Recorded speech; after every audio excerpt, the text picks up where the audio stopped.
It's retaken quickly for Orlando Pirates. It's a chance. Give it a minute to go. Mofokeng scores.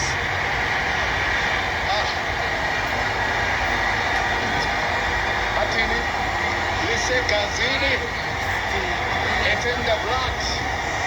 It's the Betway Premiership.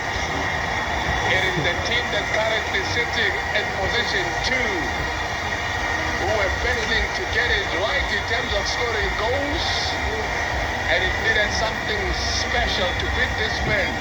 I think he qualified to be nicknamed man of the match because of the number of men of the matches that he's won, Kevin.